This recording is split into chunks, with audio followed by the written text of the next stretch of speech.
Good morning, listeners and viewers. A Good very morning, warm everyone. welcome. Happy New Year. Happy New Year, Mom. Yeah. Happy New Year, Jeff. Good morning, everyone. You're listening to Ammar and Jalf. live on our weekly radio show right here on Spice FM. And each week we try and bring some views, news, and one or two clues from the business world. Asian Business Connections aims to connect, support, and promote the Asian and wider communities. And we'll be talking shop quite literally, not just corner shops. Whether you're looking to start a business, have an existing business, or you just want to talk business, we can help. We can't help, and we do help. Gosh, it's interesting. Start of the year, Jeff. Early Yeah. morning start tomorrow morning.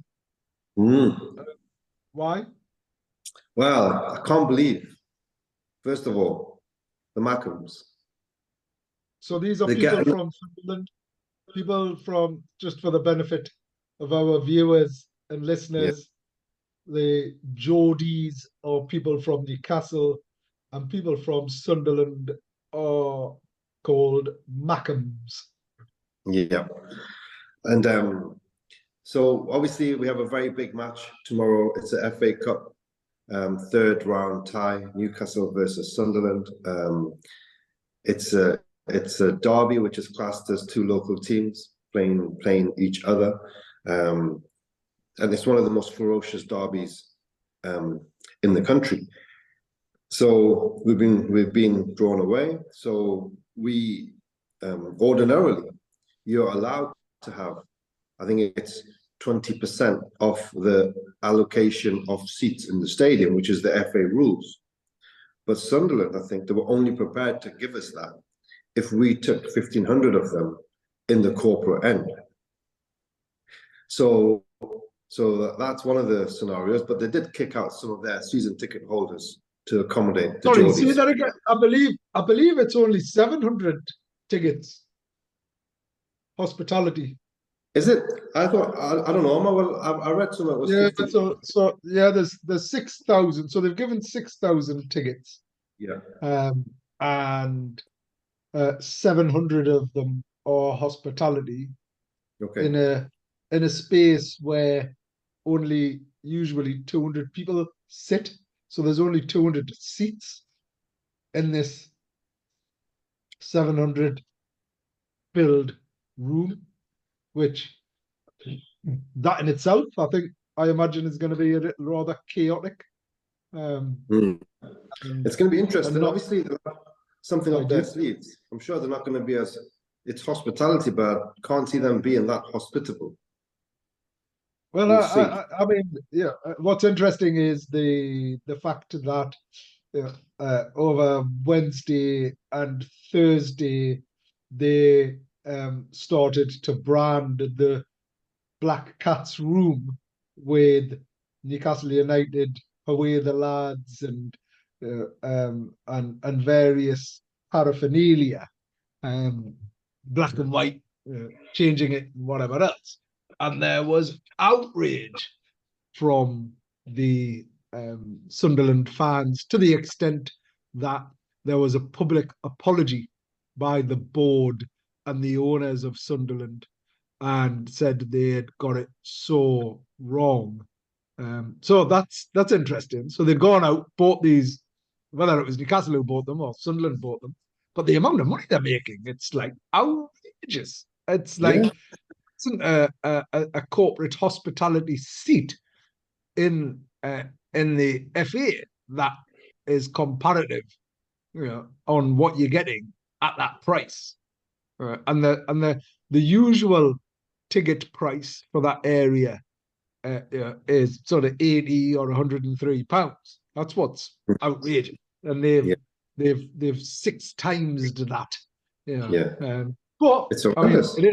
it is what it is. I suppose the further challenge is that um, the police have insisted on have only allowed the 6,000 fans. And is it? I believe it's a 36,000 stadium, isn't it, Jeff? Is it I think so. 36? Yeah, So they've given away a sixth of their stadium, which is quite unusual. But so excuse me. So anyway, it's interesting.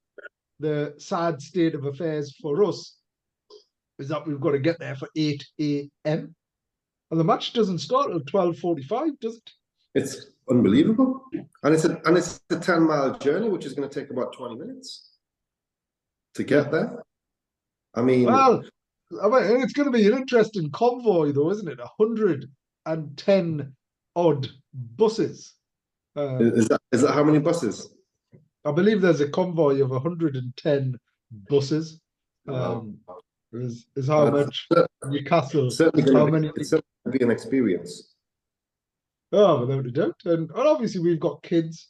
I mean the amount of news associated. So I'm on the Sunderland Business Improvement District um, network, and some of the emails that have been coming out, and the police have been publicising and publishing, and Newcastle United, everyone, like, I mean, there's going to be disruption to the city centre, obviously in Sunderland, isn't there?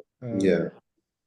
Uh, and there, and I suppose I'm just hopeful that it's, you know, whilst you appreciate the competitiveness of the derby, and as you highlight, it is the most significant derby, bigger than Liverpool and Everton and Man City versus Man United.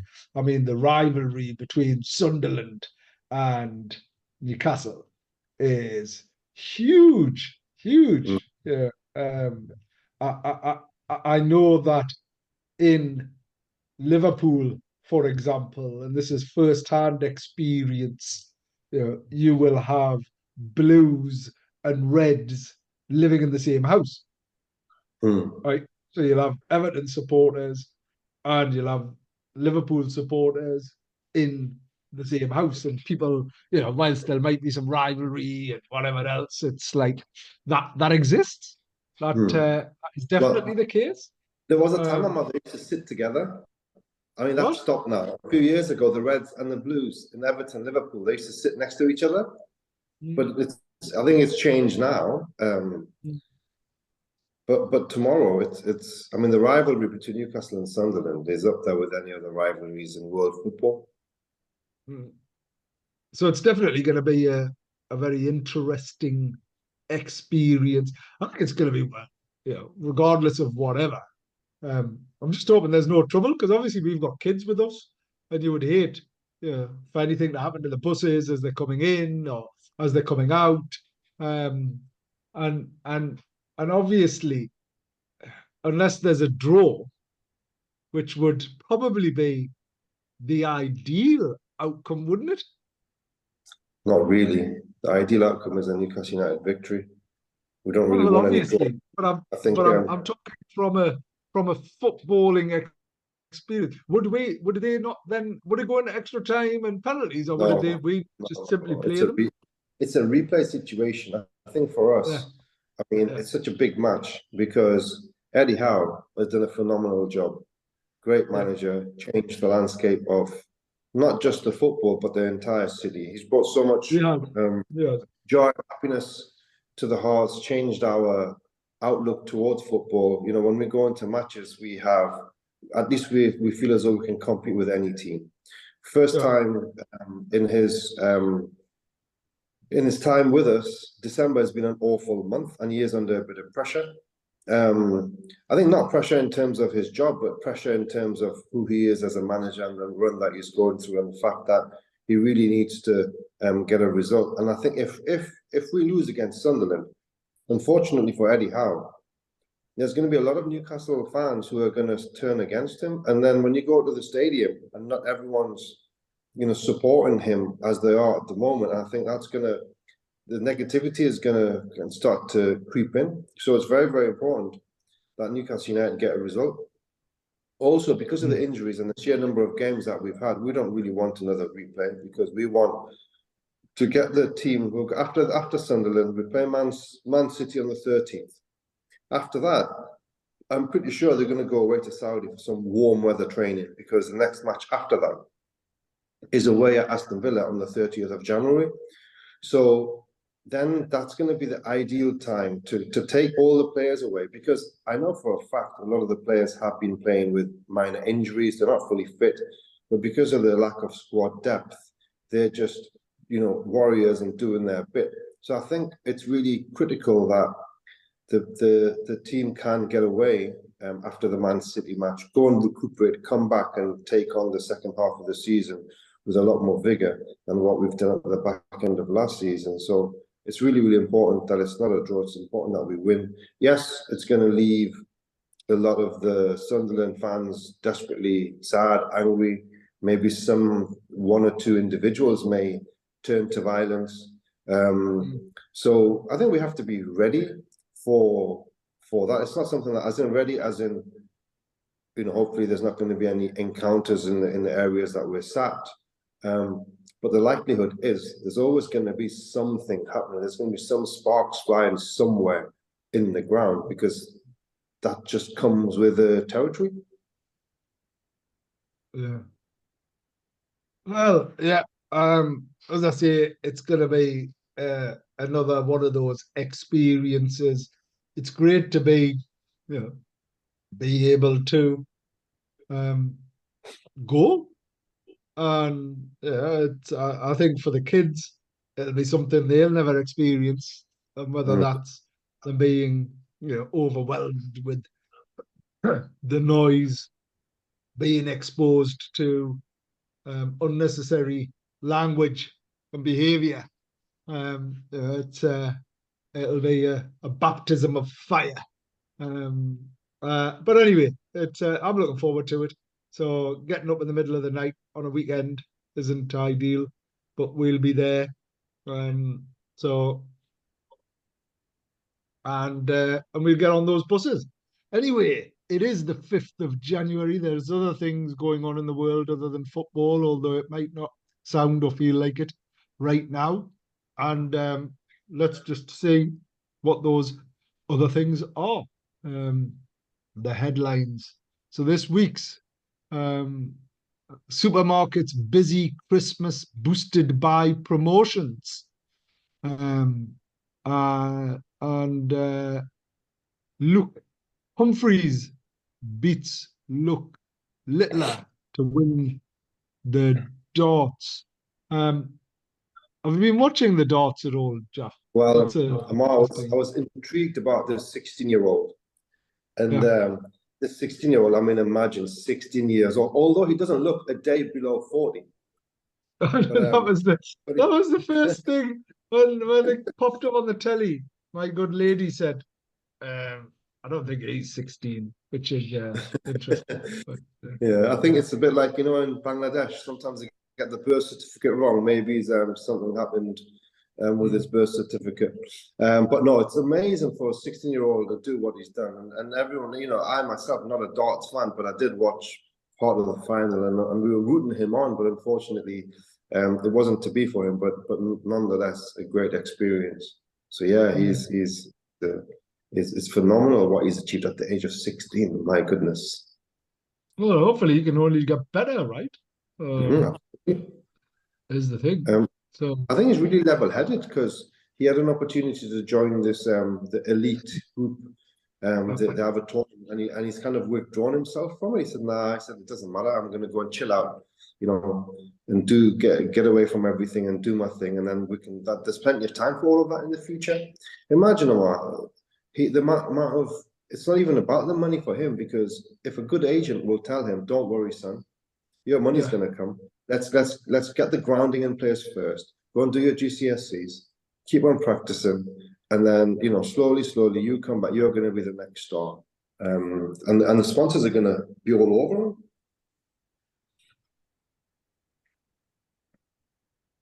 Yeah, I think what it demonstrates is the power of people.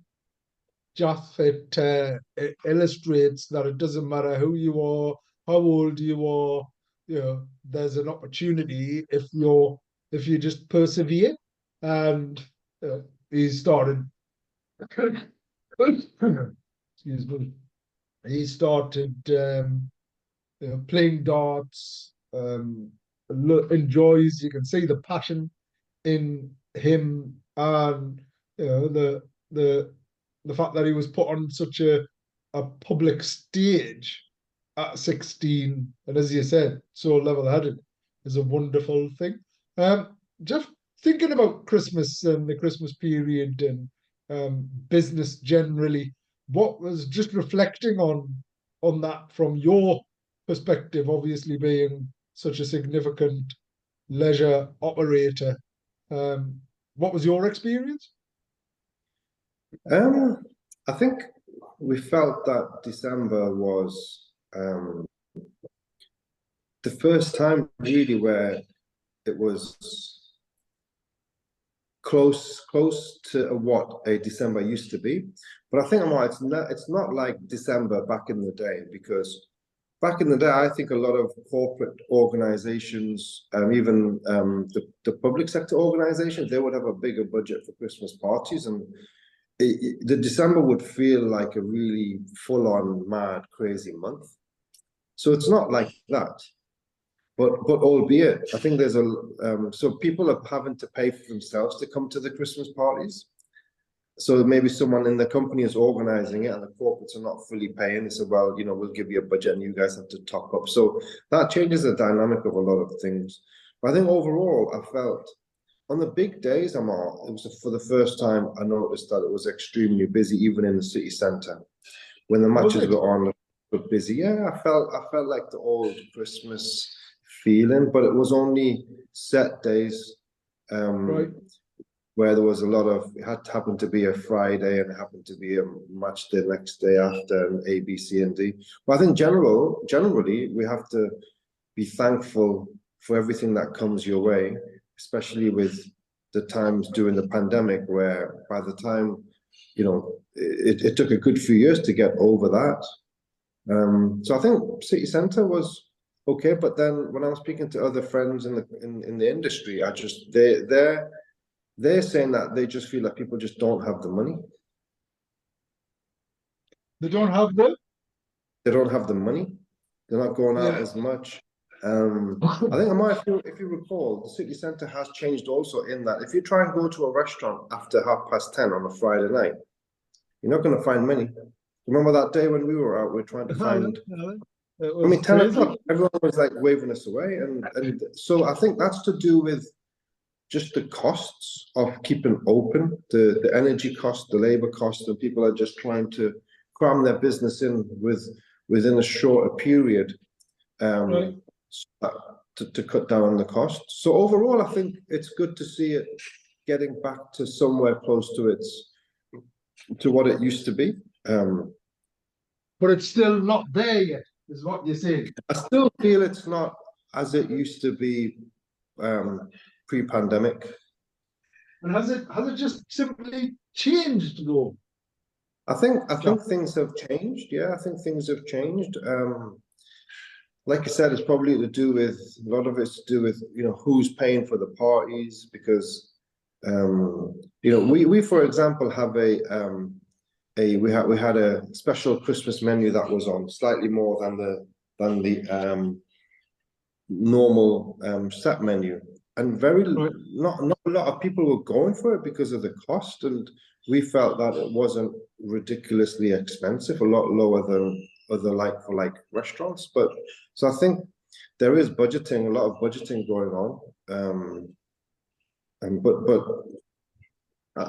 I just feel that the interest rates and the general cost of living has gone up so much, Yeah. having an impact. Yeah, and I imagine that's exactly what is and has happened. There's a combination of financial factors. I still cannot believe, how much like food generally costs how much operating a business costs and how you're unable to simply pass over those costs. Yeah, as in, Yeah. I mean, gosh, Jeff, if you were to reflect the energy and the various other inflationary costs, right, associated with your business, imagine how much you'd have to put your um, prices up by. Well, that's the thing. If you begin to charge £20 for a butter chicken, which Yeah. is the price that you should be charging in line with the cost increases, imagine the uproar. And Really? imagine how that business wouldn't, you won't be able to get it off the ground. So Mm. how do you balance that? I mean, you can either keep it at the prices you have, but then you must be able to have like very high sales Yeah. to be able to pay all the costs. But then you have to have high sales without having promotions and offers. Because once you Mm. do promotions and offers and you kept the price low, then you're gonna eat into that, gross profit that's left, and you're gonna get yourself into trouble. So there's a lot of challenges out there. I think it's a matter of being aware of everything and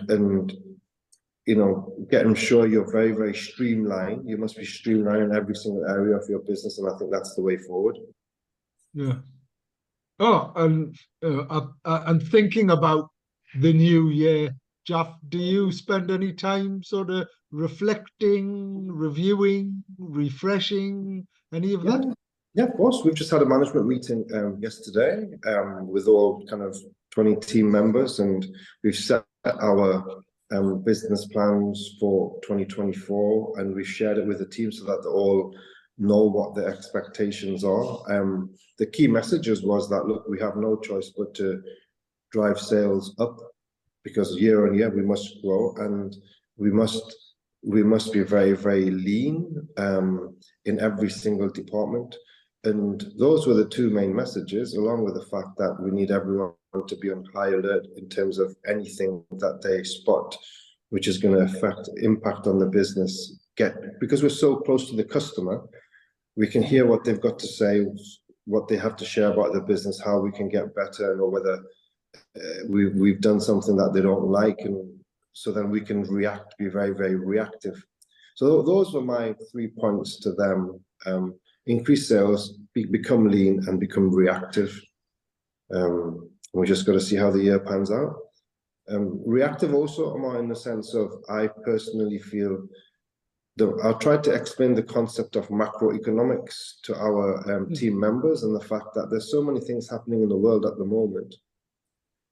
There's wars galore, isn't it? I think 2024 is going to be the year of the wars, and I think that's going to have an impact. And I tried to pick their brains and get them to see how it can correlate directly to our business. And I asked the question, okay, how has Ukraine affected us? And just to a 22-year-old boy, and he answered correctly, saying, well, the energy costs have gone up, and they've got grain and the fertilizers, and that's having an impact on the cost of food purchases, which was really good for him to know that. Everything that's happening in the Red Sea, if the ships are blockaded, it has an impact on all of us. It has an impact on the insurance. The insurers may not insure ships traveling through that channel, meaning that we may not get our goods and supplies, whether it be craft bags or A, B, C, and D, that are coming from other parts of the world. So I think it's going to be a traumatic year unless the people right at the top are able to sensibly, put a stop to everything that could potentially break out.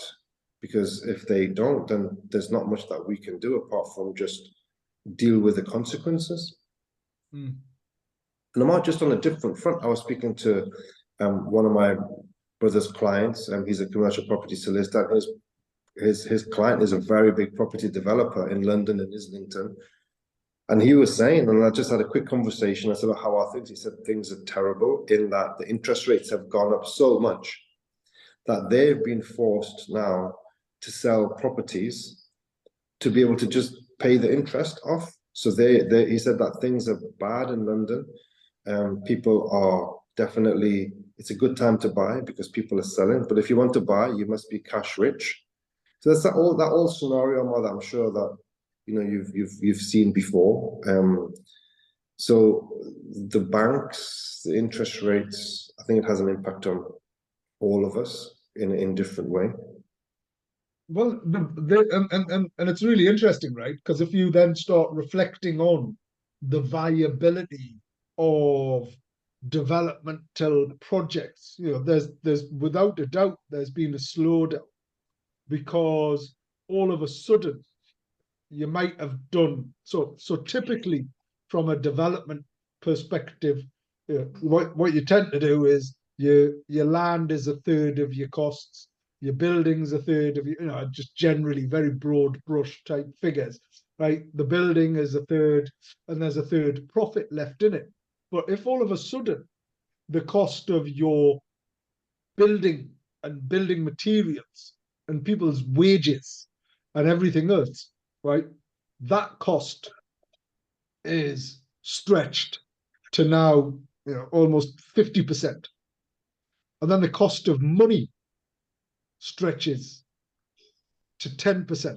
So the average cost for a development and a competitive interest rate for developers right now is 10%, Jeff. Whilst the interest rate, right? So whilst the interest rate is 5% or there or there, excuse me, or there or thereabouts, it's interesting that from a developer's, because of the risk involved in it, that they're being charged 10%. In fact, I know some people getting charged 15% and having to take it. Wow. Right. So Terrible. so the costs and the property prices once again haven't gone up. There hasn't been a 5%, 5 and a bit percent increase in property prices, generally speaking. There has, and then if you factor in the costs and everything else, there hasn't been a 10% increase. There hasn't been in fact, on average, and I was looking at some of the summaries, nationwide and various other benchmarks. It's like point something 1%. So 0.1% is what some of the property prices have gone up on a monthly basis, and the interest rates have gone up 5%. It's an untenable sort of type of position, isn't it? Is what it is. So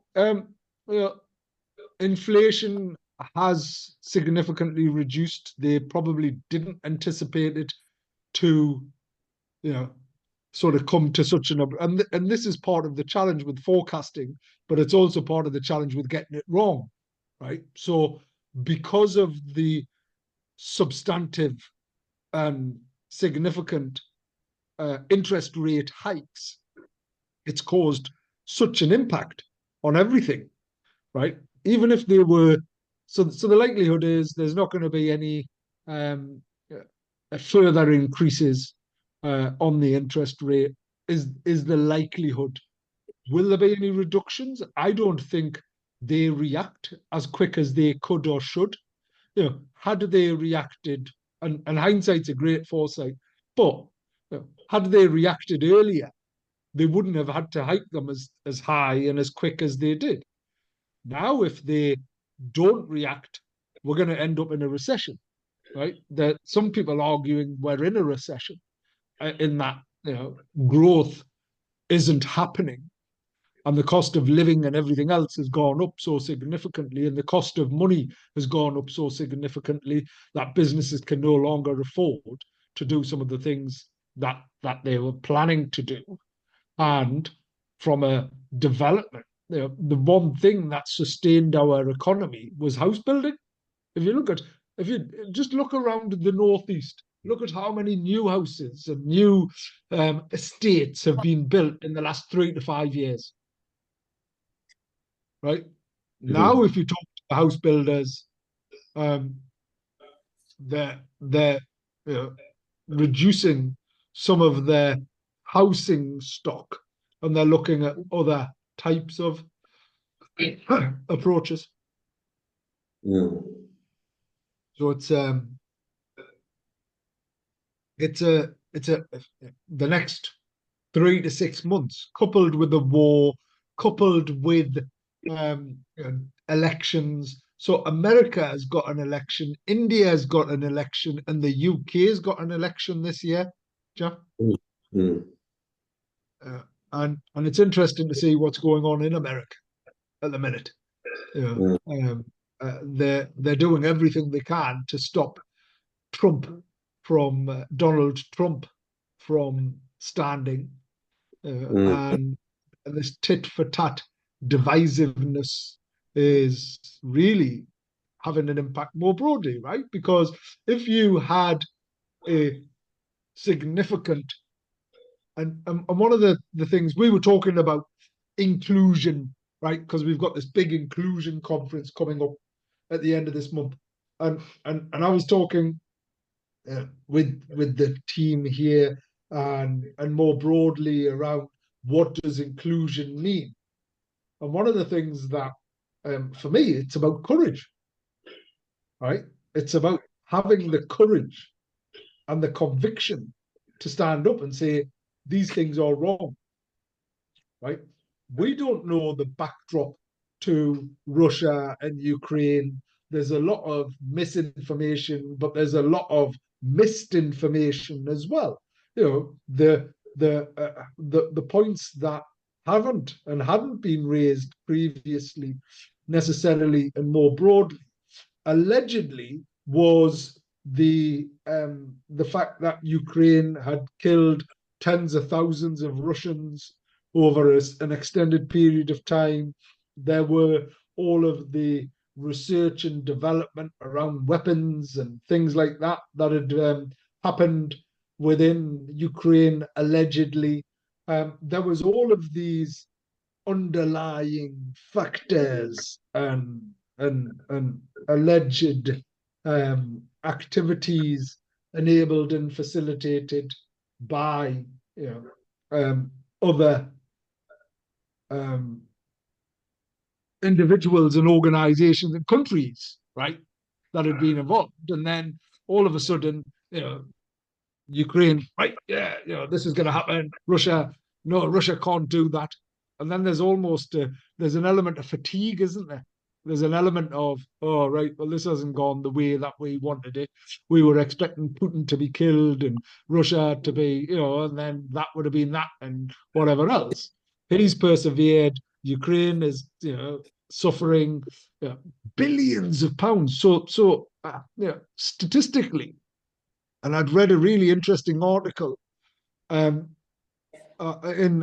there's two things that I read, and primarily it's the Sunday Times and it's the Economist, and I never get the chance to read all of them through, because it's just that much information. But anyway, there was an article on energy and energy pricing, and the article suggested that whilst Ukraine generally might have had an immediate impact on energy prices, it certainly wasn't the contributory factor to the longer term increase in energy prices. They are more broadly based on the decisions that we've made around nuclear, around incentives, around green, around all of these other costs, and generally around oil and such like, and all of that. So that's one of the things. Coming back to the inclusion thing, though, Jeff, yeah, having the conviction and the courage to sort of say we don't want this war in Russia, but actually, um, uh, as soon as you take a side, you become divided, right? So if you are the leader of the free world, if you're the president of the United States of America, what you say and what you do and how you act has such an impact globally, doesn't it? Of Right. course. So and for me, having a moral duty of trying to keep the peace and maintain the peace by understanding both elements of a war. A war is the last thing that anyone could or should be leading to, and we should be experiencing. Yet all of a sudden, we've got that, and then the stuff that's happening in Israel and Palestine in the Red Sea is so wrong in every sense, right? But no leader will stand up and say we need to enable and facilitate peace because that's the one thing that we should all be encouraging, right? And how do we enable that? And so that courage, it almost feels as if we're lacking courage from some of our more broader individuals, and that's what inclusion is. And then the other thing that Stephen highlighted, and it reflects purely on people's views, and it follows on from that courage was respect, right? Who am I to judge other people's beliefs, right? Whether that's religious beliefs, whether that's political beliefs, whether that's football beliefs. I think it's wonderful that there's people who support individual football teams and sports, and you go and spectate. It gives you a sense of purpose. You feel part of something. It gives you an identity and things like that. So who am I to judge other peoples? When there's 2 billion Muslims in the world, right? There's 2 billion Muslims in the world. Why and how could I be so, ignorant to go, well, actually, the women cover themselves up. They must have the worst life in the world because they cover themselves up. Yeah. Um, and how persecuted are they, that they are forced to cover themselves up. Why can't they just simply want to cover themselves up? Why can't they have their own belief of I'm practicing a particular belief in Islam, or whether it's Sikhs wearing turbans? I think it's a wonderful thing. They grow their hair, they cover their hair, they have such a sense of pride when they do. And then it's like, oh my God, there's something wrong with you. How dare you wear a turban? What? Why should you be given an exception? Why are you, an inferior police officer because you're wearing a turban? Why are you an inferior, whatever it is, because you're wearing a turban and you have a belief? But I find it incredible. And why shouldn't a Catholic or a Christian be able to say, you know what, my belief is such that I don't necessarily agree with certain elements of relationships? What? Why aren't people entitled to those beliefs? Why should my view be inflicted on you? I think it's because there is a wider narrative. It's a war of the worlds, isn't it? It's a war of how to live, and there's a certain narrative that the powers that be want to push onto the entire world, and that's a very, very powerful group of people that want that narrative to be at the forefront of how they would like to see the world, and they're pushing, and with the push, they want to make everything look a little bit alien when it's actually just asked a question. And if you had a bit of empathy and understanding of the other side, you wouldn't see it in that way. Yeah.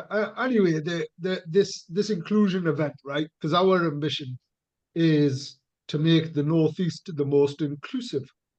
And what does that mean Well, it means different things for different people, right?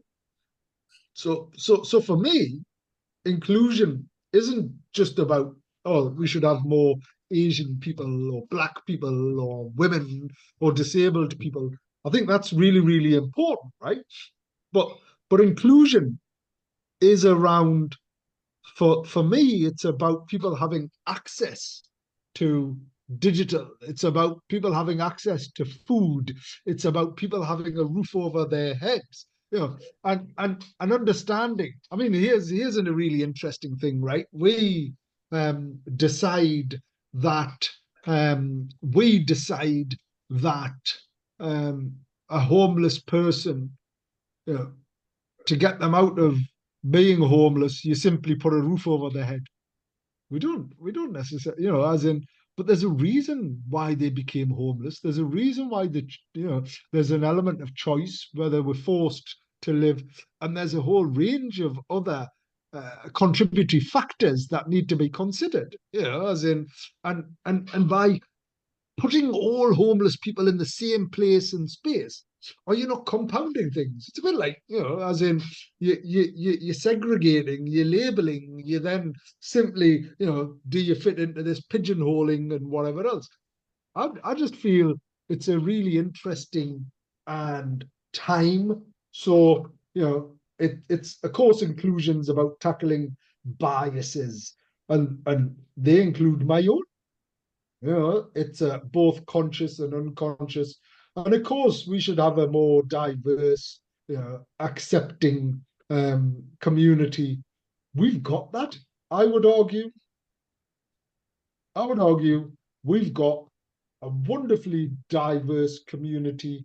It's about respecting other people's. The first thing to do is respect, and appreciation and understanding, taking some time to understand those beliefs, those behaviors, and sharing. We how many times have we talked about Tommy Robinson? I've read his books, and I've read them with real interest, and I can understand some of his views from reading his books and the experiences that he has. I don't need to agree with them. And there's certain things that I'd sort of go, well, Tommy, you need to understand and appreciate these things.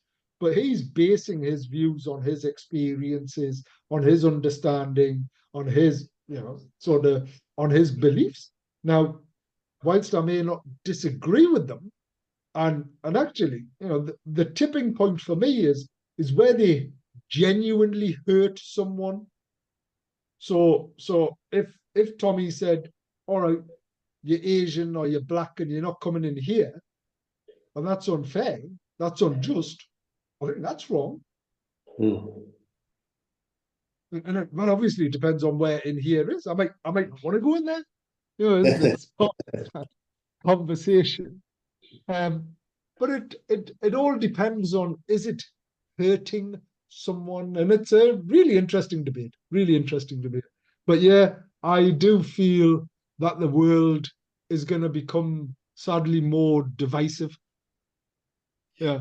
Yeah, unfortunately, I also feel that that is actually, without being discussed, it's a part of the agenda of the powers that be.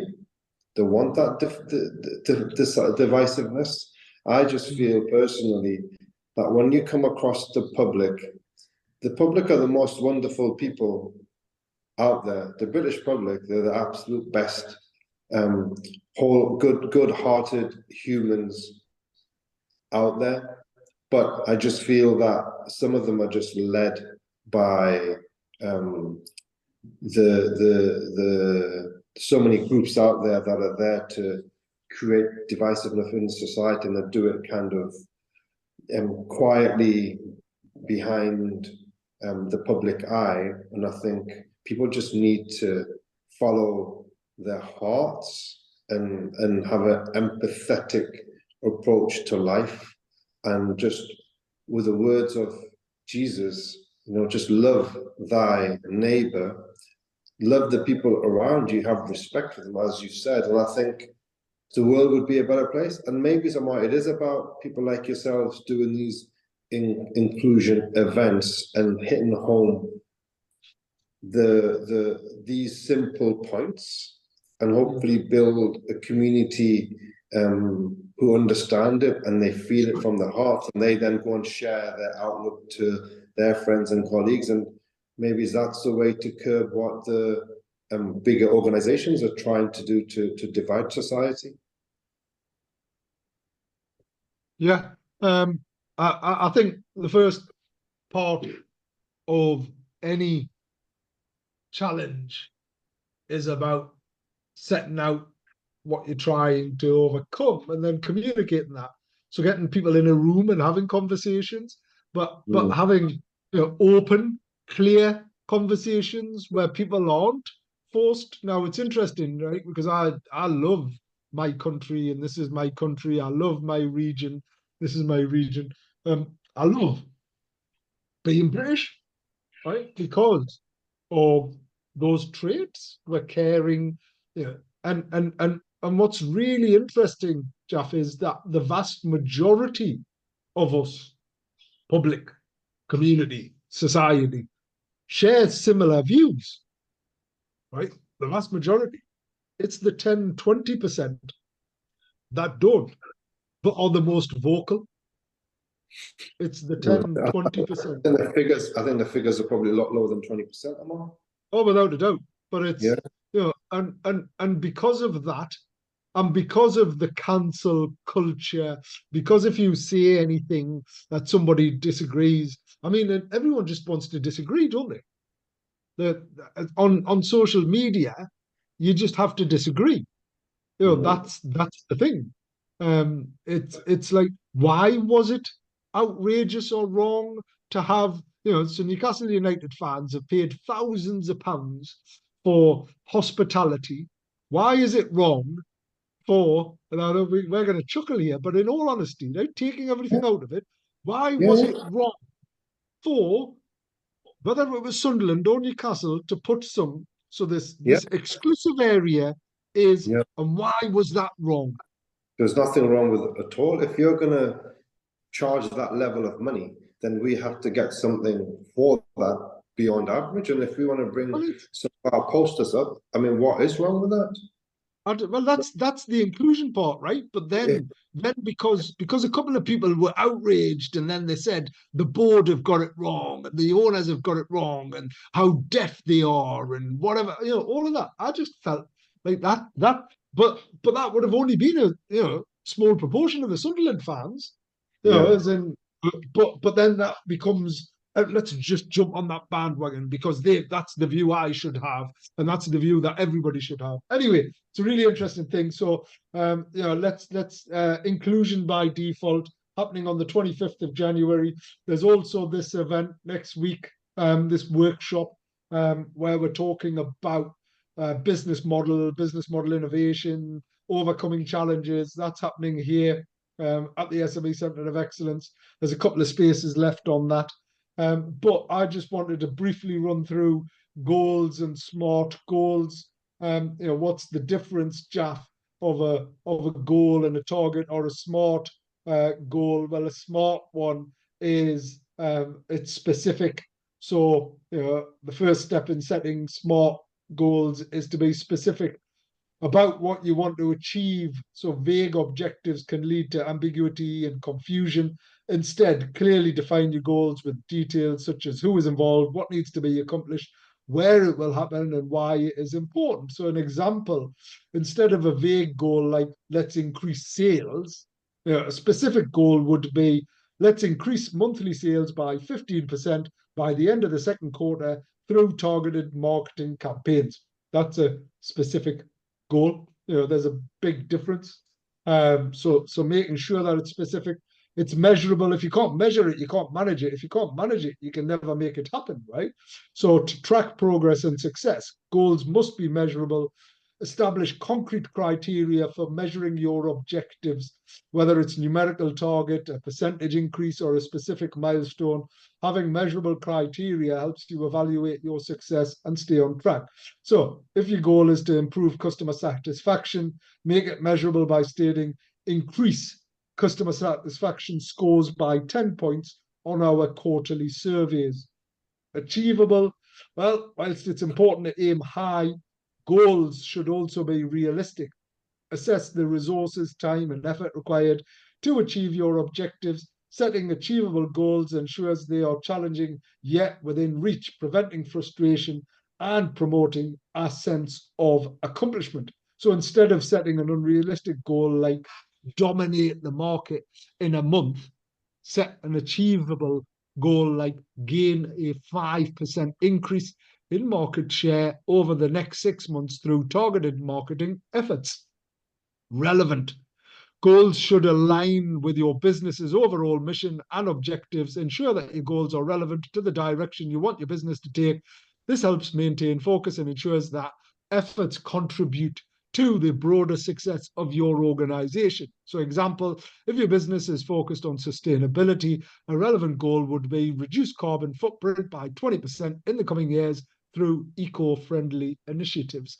And the final one is time bound. So finally, every goal needs a timeline. Setting a specific time frame creates a sense of urgency and helps you prioritize tasks. It also provides a clear deadline for assessment and adjustment if needed. Example, instead of saying launch a new product, make it time bound with launch a new product line by the end of the first quarter to capitalize on seasonal demand. So applying the SMART criteria to your goal setting process, you're not just creating objectives, you're crafting a roadmap for success. As you embark on the journey of your new year, remember that SMART goals are a dynamic tool that encourages adaptability, progress tracking, and continuous improvement. Start setting your SMART goals today and pave the way for a year of purposeful achievement and business success. And that was that, Jaff. I've mentioned the events: Curry Club, 18th of January, Inclusion by Default Conference, 25th of January, and the Yola one-day workshop. There's one place left, and you can use a discount code Last Chance on yola.com innovation workshops, and it's significantly reduced. And that's the plan. So SMART goals, Jaff, what do you think about them? I think they're very, very interesting. I think it's really good to have pointed that out at this early stage of the new year. And I think those that have businesses, it's really important that you do sit with your team and you set out goals and SMART goals, as Ammar's just pointed out, because it's going to really help for you to have a clearer path and a clear, and hopefully by the end of the year, your business is going to be in a better place. And there's something that you can refer back to every single moment in 3 months' time and 6 months' time. Say, hey, hold on, these are our goals that we've set out. We're not quite aligned. Let's kind of adjust and try and hit them. So I think you've got something really. It would your businesses would become a lot more focused, I think, if you set out the goals. Good. There's one piece of news. Yep, go on, Ammar. No, go. I was just going to say there's one piece of news that we haven't discussed. I know that a lot of the rich and powerful around the world have been really, really worried about what's on Jeffrey Epstein's list. I'm wondering if you were thinking, oh my God, but then I guess the boys, the real big boys, they haven't come out with that at the moment. But I think it's shock horror the number of people that are on that list. Oh my goodness. Is there? I'm sorry, I haven't looked into it. I just those things don't concern me. But early I finish. mean, gosh, the alleged what? Is that? I thought there was the Spice FM.